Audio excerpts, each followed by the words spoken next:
In this segment, we discuss splitting a Poisson process into two different streams. So we have a Poisson process with some arrival rate lambda, and whenever there is an arrival, we decide to send it either to one or another stream. And for example, this arrival might be sent to that stream, this arrival might be sent to this stream, this arrival might be sent to this stream, that arrival might be sent to that stream. How do we decide where to send these arrivals? We make those decisions using independent coin flips of a coin that has a certain fixed bias equal to Q.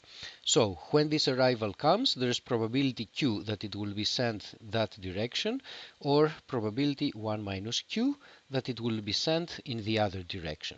All of these coin flips are independent. So the decision on where to send the second arrival is going to be independent from the decision of where to send the first arrival. And furthermore, we make one more assumption, that these coin flips are independent from everything else. They're independent from the time history of the original Poisson process. For example, the coin flip that decides the destination of this first arrival cannot depend on how long it took for this arrival to occur.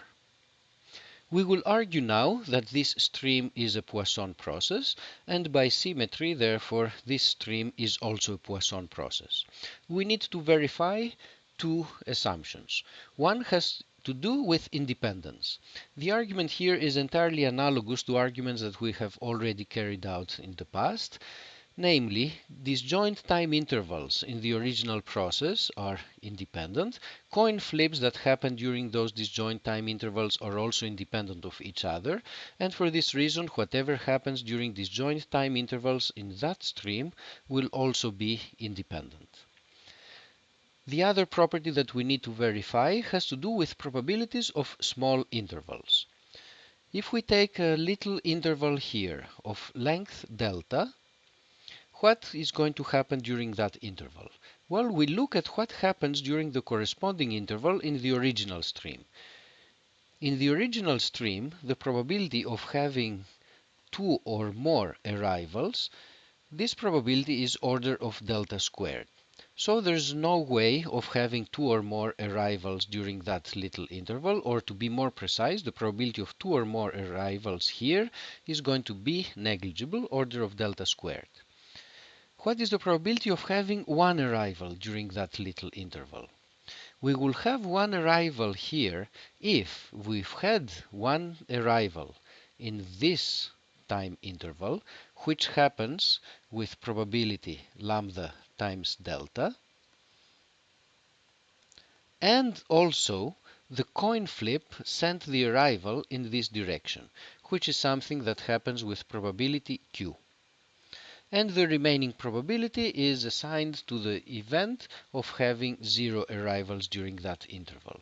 So the probability of two or more arrivals is negligible, and the probability of one arrival is proportional to delta, and that's what we need in order to have a Poisson process.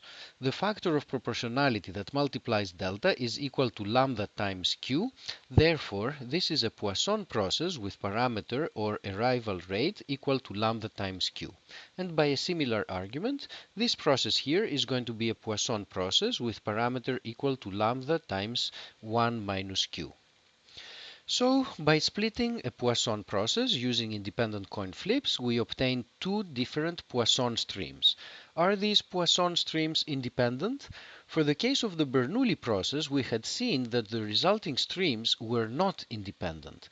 The reason for the Bernoulli process was that if I tell you that at a certain slot we had an arrival in this stream, that would tell you that in the corresponding time slot of the other process you could not have an arrival. And that was a source of dependence.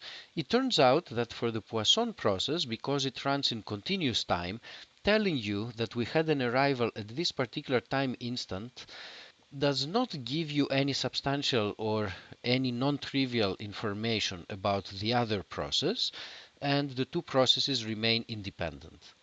This result is surprising in some ways, but it is true. A mathematical derivation proceeds along a line that's a little different from the intuitive argument that I just outlined, and we will not go through that derivation, but it's a useful fact to know.